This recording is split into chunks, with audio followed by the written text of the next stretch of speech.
turn payment plans into PIFs and deposits into sales. So first of all, why do we want PIFs instead of payment plans? Well, the obvious answer is that the more PIFs we do, then number one, we get the more cash up front. And when we do that with different offers and businesses, you can actually even negotiate a higher commission percentage on PIFs. So let's say, for example, you say a 5K program and your commission percentage is 10%. Let's say you get $500 per sale. If you get a PIF, then you can negotiate 12.5% commission, for example, and then you get, let's say, $600 instead of $500. So you can actually negotiate with the different businesses. They're not going to be totally against this. So you can actually be like, yeah, would you be totally against having the conversation? That way we can have more marketing spend up front so we can reinvest, so on and so forth. And so whether it be sales managers or offer owners, they want more cash up front. That way they can reinvest back in the business, spend more marketing, so on and so forth. So you can do that. And also the thing is, depending on your offer, but most offers, they don't have like a 95 or 100% success rate on their payment plans. So unless if it is like nearly 100%, then just go for it. And if you're okay with just building out the recurrings, that's not a bad way of going about it. But in most cases, you lose out on comms on every payment plan that doesn't go through. So on my last offer, we had a 16K, 17K, slash 18K, depending on the payment plan. But it was a 16K offer, 16K program.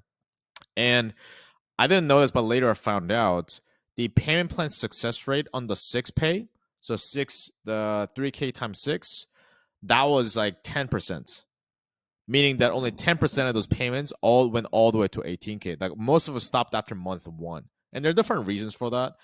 But when that happened, I was like, oh, then I'm not selling an 18K program. I'm not making 1.8K in commissions. I made $300. So what's the whole point? I would have rather just gotten them into a different program and then just upsell them to after. Otherwise, it doesn't make sense, right? And so from there, what I started doing was when people asked for a 6Pay, I just didn't, like, that wasn't in my vocabulary. I realized that 4Pay is like the highest, like after 4Pay just like drastically dropped in that program. So when people ask me about a 6Pay or 5Pay, I just didn't say like, yeah, we typically don't do that. Like four payments of this, like that's what we allow clients to do. Would that help you? And they're like, yeah, it's a bit of a stretch, but I think I can do it. And so because of that, I didn't like lose out on that much on the recurrings, right? But if I could, I would just go for a 1Pay, 2Pay. And so the thing is, and especially let's say it's like a 90-day program that you sell, typically after, like if it's a 90-day program, when it goes from a 3Pay to 4Pay, the payment plan success rate drastically drops, right? The discrepancy between a 3 and 4Pay is quite big on like a 90-day program, for example. Usually because after 90 days, they got what they wanted from the program. And so because that's usually the reason. So the more cash collect you do, the more committed the client is. And the more committed the client is, the more they take action. The more they take action, the better results they get. Better results they get, more likely they're to give you referrals, renew, and upgrade. So that's what you want to do this. So we're going to go over a technique that I learned from Matt Ryder. And using this technique, my cash collection percentage was 70 to 80% consistently. And I was selling to broke people. So you can do it on sales calls. You can also call up your people that you've already sold to, go through the scripting, and do a cash push, especially if you have to hit numbers. Instead of trying to make new sales, yes, do that, but try to collect more cash by giving them an incentive. Okay, so the scripting, let's first go through a payment plan into PIFs. So what you want to do is you want to structure it before even the price drop. So when you're doing the price drop, hey, this is how much it costs. You want to pitch the payment plan contract value. Let me explain what that means. So let's say, for example, you're selling a 5K program, okay? And a typically payment plan, if they do a payment plan, it'll be more expensive, right? And if it's not, then you want to talk to your sales manager to structure it that way. Because otherwise, if the PIF is 5K, and if the 3Pay total is also 5K, why would anyone pay up in front? There's just no reason, right? So you want to incentivize the paid in full. But the mistake a lot of closers make is that they first pitch the 5K, and if the prospect can't do it, they go into a 2Pay, a 3Pay. And a 3Pay, let's say it's like 3 payments of 2K, 30 days apart, so it comes to 6K total. Then now you're disincentivizing the payment plan instead of incentivizing the paid in full. You see the difference? So people are going to be like, oh, I have to pay more? So it just adds more friction. And so I actually lost sales that way when I was doing that, because like the front end program we're selling, it was like 8,400, and the payment plan contract value was 9,600. So 3 payments of 3,200, 30 days apart. And so I was doing 8,400, but people were like, oh, I got to pay more. I was like, yeah. And sometimes they'll be like, yeah, you know what? I could do the full pay, but I don't want to pay an extra $1,000 or I don't want to pay extra money for the same thing. So let me just get the whole thing and get back to you. I was like, shit, I will sales that way. No bueno. So what I learned from Matt is I started doing I pitched it as 9,600. So here's what you do.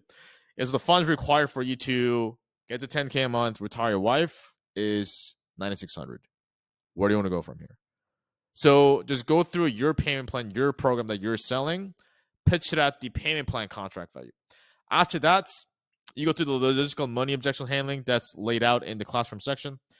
After that, you collect payment. Okay, you want to collect the payment first. So let's say you go through full pay, drop it to 2 pay, and then 3 pay. Let's say they can do like the 3 payments of 2K 30 days apart. You collect that. Okay, so you take the money first. It's like, hey, that went through. How do you feel? And they'll be like, yeah, I've been nervous but excited. Yeah, I mean, that's normal. And you can also do a normal, normalizing fear frame. Like, yeah, I mean, getting fear is totally normal. You know, you're getting out of your comfort zone. But hey, have I mentioned that if you pay in full, you actually get a discount? So you want to say it in a way, your tone is important. You want to say it in a way it's like, dude, I forgot. Like, have I mentioned that? They were like, oh, no, because you didn't mention it. And so they were like, man, I feel like such a dickhead. So you want to kind of scratch your head. They kind of know you're being playful, but still, it just like adds a playful vibe to it. So they kind of laugh about it. They're like, this motherfucker. It's like, I feel like such a dickhead. So if you're paying full, instead of being 6K total, it actually becomes 5K. So you're saving $1,000. You just want to do that? And if they say, dude, yeah, let's just do that right now. All right, cool. So we can just do the rest at 3K. I'll go with that. So you just want to confirm because it's payment related.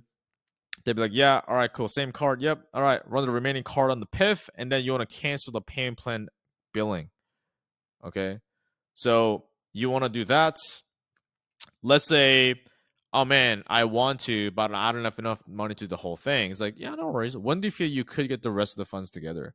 And then they'll be like, well, I get paid in a week, so I should be good then. Okay, so what we could do is this, because, you know, if it's only a week later, we can still honor the prepaid discount for you. So you frame it as a prepaid discount. I got that from Hermosi. And then you could be like, would you like us to run the remaining amount, which is 3K, on the same cards at this date, at July 14th? And that's so you'll be all set. They'll be like, yes, be good to go. Either they'll say, yes, you can run it, or can we actually have a quick call then because I'm going to use a different card. In that case, not a stress. You set a check-in call of like 5 minutes. You run the card, and then on the call you get the card details, and then you tell the financing team or the payment plan team, whoever your team is, to make sure to cancel the payment plan billing so they don't get charged again. Okay, so this is when you do this. Unless if you do the full pay, they'll be fucking out in the streets. Obviously, don't do that. But if they can, it's a little bit outside the comfort zone, and then have the money for it, then you want to go for it. Okay, now. And then you can call up all your people and just go through the scripting, all the people that you sold, if you're trying to do a cash push. Okay, this will help with your cash collection. Now, let's talk about turning deposits into sales. So let's say you collected a deposit. Maybe they gave you like a partner objection, or I got to talk to my wife or whatever. So yeah, I think I'm going to put down a little bit of deposit, but maybe they have the money for it to get into the payment plan. You collect the deposit first. So rule number 1, collect money first. Second, you'd be like, oh, they went through. How do you feel? So you get them to an emotional state. Yeah, I've been nervous but excited. Yeah, I mean, like feeling nervous is totally normal. Now, like it's like when you're at the bottom of a staircase, you're looking up and you're like, man, how the hell am I gonna get to the top? But the only thing you can do is just take the first step. And the thing is, man, you took the first step, which is the most difficult step. So you already took the steps. Let's just go for it. And they'll just look at you like, what are you talking about? Like, let's just do the rest and get into the program so you can actually retire your wife. They're like, I don't know. In that case, you can be like, you can just chant their name. You can be like, John, John, John, John, John. They're like, and then at that point, some people do want to do, fuck it. Let's just go for the payment plan. And then you can get their sales that way. Not everyone, but some will, and that's better than nothing. And this takes about like 20 seconds to go through it. So go through this. So do this on every sale, and that'll help you with getting more deposits into sales and payment plans into PIF. So you still want to like still try to, turn that into the next step if you can. And then when you have like a bit of swagger, when you have a bit of playfulness to you, it's like you can't be bothered, you're not awkward, and nothing's a big deal, then you'll easily go through this. And it's a process. In the beginning, you may feel awkward to it, but you can mold it to your personality and the relationship you have with the prospect on that call. Because with some people, you can be more like, dude, let's just fucking do it. Some people, you can be like, yeah, why not? You know? So be socially calibrated. But yeah, go through this. Let me know how it goes in the community section. Let us know. And let's go to the next training.